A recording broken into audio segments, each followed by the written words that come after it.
Alright, hello there and welcome to my first video looking at The Wasteland by T.S. Eliot. This is the pick for the Poetry Book Club this month, and every week I'm just going to be sharing some of my thoughts about each part of the poem. And today I'm looking at part 1, The Burial of the Dead. But before we get into the poem itself, I thought I'd just share some of my ideas about the poem as a whole, and just to get some sort of context for where the poem sits. So we'll see how that goes, but to help with that initially, I thought I'd share a few blurbs that I have here with this edition. And it's got, some, I mean, a lot of them are really saying the same thing. And there's some here by F.R. Leavis, by Conrad Aiken, by E.M. Forster. But yeah, I just wanted to share a couple with you. So there's one here from the TLS, the Times Literary Supplement, and I think this was written around the time that the poem came out. And yeah, so this is what was written about it in the TLS. A complete expression of this poet's vision of modern life. We have here range, depth, and beautiful expression. What more is necessary to a great poem? We know of no other modern poet who can more adequately and movingly reveal to us the inextricable tangle of the sordid and the beautiful that make up this life. I'm not totally sure, but I think that might have been Virginia Woolf, but it just says the TLS here, so can't say for sure. And then Ted Hughes, a British poet, said this: each year Eliot's presence reasserts itself at a deeper level, to an audience that is surprised to find itself more chastened, more astonished, and more humble. I've definitely felt astonished when reading this poem, but chastened and humble, they're interesting reactions. So yeah, we'll see what we think about that later maybe. And the last one I want to share with you is from Ezra Pound, and he just says, a damn good poem. And I can wholeheartedly agree with Ezra Pound on that matter. This is a damn good poem. So let's get into it. This is The Burial of the Dead, part 1. So here we go. The Burial of the Dead. April is the cruellest month, breeding lilacs out of the dead land, mixing memory and desire, stirring dull roots with spring rain. Winter kept us warm, covering earth in forgetful snow, feeding a little life with dried tubers. Summer surprised us, coming over the Starnberger Sea with a shower of rain. We stopped in the colonnade and went on in sunlight into the Hofgarten and drank coffee and talked for an hour. Bin gar kein Russian, stamos Lituan, es Dutch. And when we were children staying at the Archduke's, my cousins, he took me out on a sled and I was frightened. He said, Marie, Marie, hold on tight. And down we went. In the mountains, there you feel free. I read much of the night and go south in the winter. What are the roots that clutch? What branches grow out of this stony rubbish? Son of man, you cannot say or guess, for you know only a heap of broken images, where the sun beats and the dead tree gives no shelter, the cricket no relief, and the dry stone no sound of water. Only there is shadow under this red rock. Come in under the shadow of this red rock, and I will show you something different from either your shadow at morning striding behind you, or your shadow at evening rising to meet you. I will show you fear in a handful of dust. Frischt weet de wind, gimat zu, mijn irisch kind, or vilest du. You gave me hyacinths first a year ago. They called me the hyacinth girl. Yet when we came back late from the hyacinth garden, your arms full and your hair wet, I could not speak and my eyes failed. I was neither living nor dead. and I knew nothing, looking into the heart of light, the silence, Odundelier das Meer. Madame Sastrosis, famous clairvoyant, had a bad cold, nevertheless is known to be the wisest woman in Europe, with a wicked pack of cards. Here, said she, is your card, the drowned Phoenician sailor. Those are pearls that were his eyes. Look. Here is Belladonna, the lady of the rocks, the lady of situations. Here is the man with 3 staves, and here the wheel, and here is the one-eyed merchant, and this card, which is blank, is something he carries on his back, something I am forbidden to see. I do not find the hanged man, fear death by water. I see crowds of people walking in a ring. Thank you. If you see dear Miss Equitone, tell her I bring the horoscope myself. One must be so careful these days. Unreal city. Under the brown fog of a winter dawn, a crowd flowed over London Bridge, so many. I had not thought death had undone so many. Sighs, short and infrequent, were exhaled, and each man fixed his eyes before his feet, flowed up the hill and down King William Street, to where St. Mary Woolnoth kept the hours with a dead sound on the final stroke of 9. There I saw one I knew, and stopped him, crying, Stetson, you who were with me in the ships at Malay, that corpse you planted last year in your garden, has it begun to sprout? Will it bloom this year? Or has the sudden frost disturbed its bed? Oh, keep the dog far hence, that's friend to men, or with his nails he'll dig it up again. You, hypocrite lecteur, ensemble, mon frère. Right, there we go, that's part 1, the burial of the dead. Apologies for any awful pronunciations there. I thought I'd just go into it and see how this part of the poem is setting things up for us. First, there are just a couple of things that I want to go into. The first is the epigraph of the poem that Eliot gives us. Let's just find it for you so you can see it. And it's in Latin and Greek, so that doesn't particularly help me. But it's from the Satyricon by Petronius, and the section is talking about the Sibyl of Cumae, who had wished for eternal life but not eternal youth. So her body is deteriorating,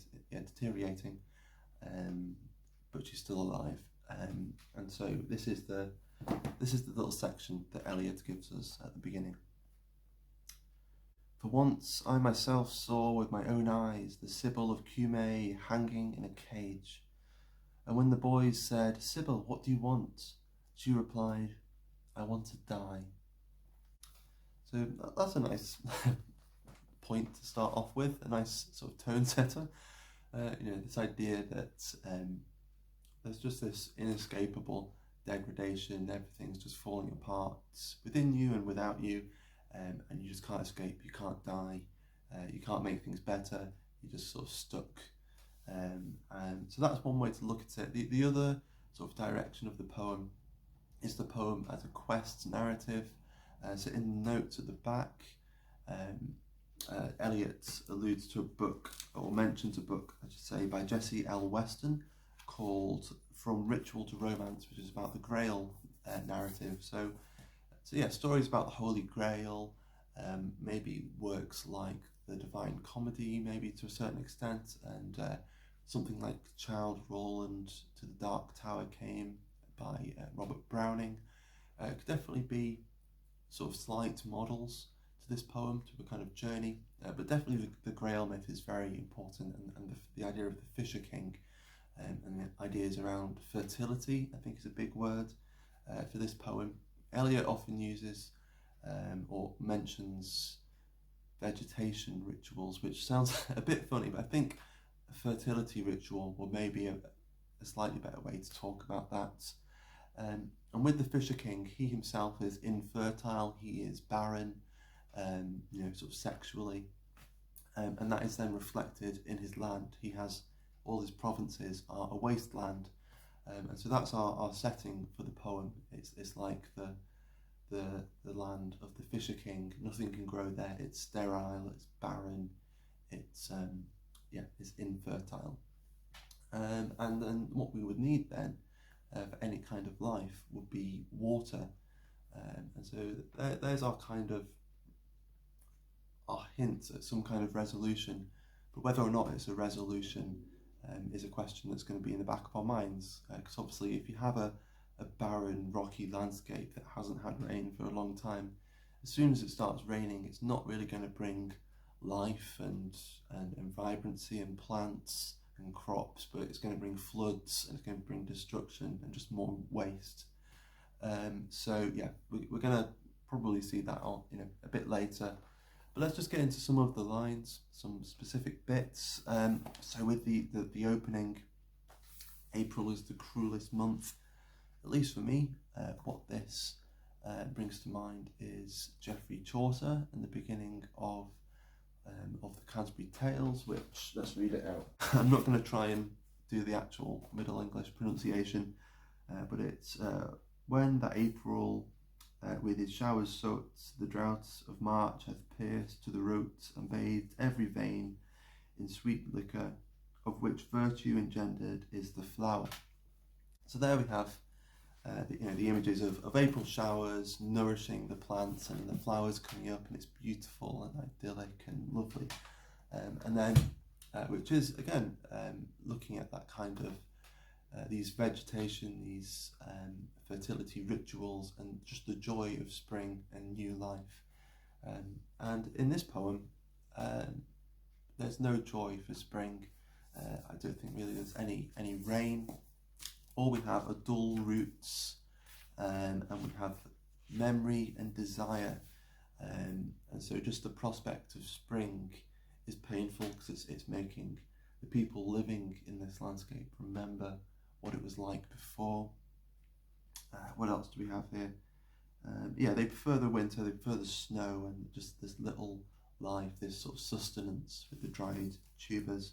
So it's a reversal of Chaucer, and just that love of spring and renewal. And then sort of moving on, I don't really know what to do with this bit about Marie and stuff, but it's one of many fragmentary voices that we're going to have throughout the poem.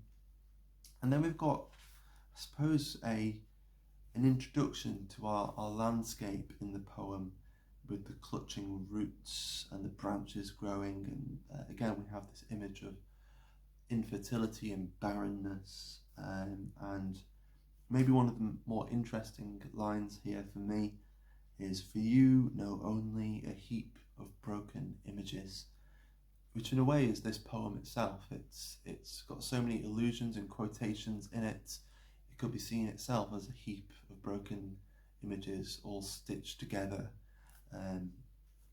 So that's maybe one way to look at it. And I think in a way this heap of broken images is almost a coping mechanism for Eliot. I think around the time he was writing this, he had a mental breakdown, and obviously that the world he's living in is just terribly bleak in the wake of the First World War. His own marriage is pretty bleak, his mental health is pretty bleak, he had a nervous breakdown. And I wouldn't say that literature is a hope for him, but these broken images are definitely something he clings to and uses to at least partially make sense of things. So that's an interesting line for me, and it gives us a kind of framework, or a way to understand maybe a lack of framework in the poem.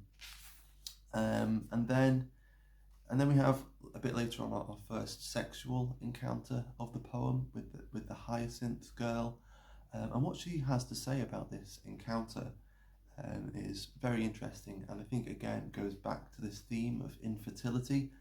We have, she says, "I was neither living nor dead," So she's in this sort of lifeless but deathless state, and so it's not death. She's not gone, but it's not life as she would like it. So again, it's like the Sibyl, just kind of going on, enduring, existing but not living. And then we have the bit with Madame Sastrosis and the tarot cards, which apparently Weston, in her book on the Grail, she makes some kind of link between tarot and fertility rituals. But I don't completely really understand that. But definitely what I can see here are sort of characters and archetypes, if we want to be a little bit Jungian about the poem, that we're going to see later on in the poem, and are going to have significance for our quester as they're moving through this landscape. I'm not exactly sure where the belladonna sits in it, but we have the man with three staves, who Eliot sort of, he sees him as a kind of archetype or a parallel to the Fisher King. We also have our Phoenician sailor, who we're going to see later on as well. He's our kind of hero in the poem. There's a merchant. They can't find the hanged man, who again is going to be, there's going to be an analogous sort of character to that later on, with a hooded figure on the road to Emmaus. And then again, we have another sort of landscape and another view of the world that, in a way, I kind of see this poem as being these sort of see-through plastic sheets with different sort of lines and bits of scenery, and you're just putting one bit in front of the other. So I think this more modern day, more urban landscape is superimposed on top of this barren wasteland that we've seen just a little bit earlier in this part of the poem. And this is Eliot's world. We have the mention of St. Mary Woolnoth, and the deadened sound of the bell, because I think apparently they put wool around the hammer or something like that to mute it so it wouldn't be too loud. And this is something that Eliot had noticed. It was part of his day-to-day life. And also in this section we have a sort of parody, a reference to the Inferno, with "There I saw what I knew, and I stopped him crying Stetson," and it goes on into that bit. I think again, just before that, in the fortune telling section, I see crowds of people walking around in a ring, which at least to me reminds me of the Inferno as well, by Dante. And so yeah, this is what Eliot relates modern life to hell, essentially. People walking around aimlessly, lifelessly, that recent events have just undone them. And then at the very end, the very last line is a direct quotation from Baudelaire, "You hypocrite lecteur, m'ensemble, mon frère." And this is from the first poem in the Flowers of Evil. It's called "To the Reader." So essentially this poem is talking to the reader, and it's a description of this character, or of this personification of ennui, which is a word that's often translated as boredom into English, but the translator of this edition of the Flowers of Evil that I have here, what was his name? It's James McGowan. This is what he has to say about ennui. Ennui, frequently translated into English as boredom, but boredom seems not forceful enough for what Baudelaire intends.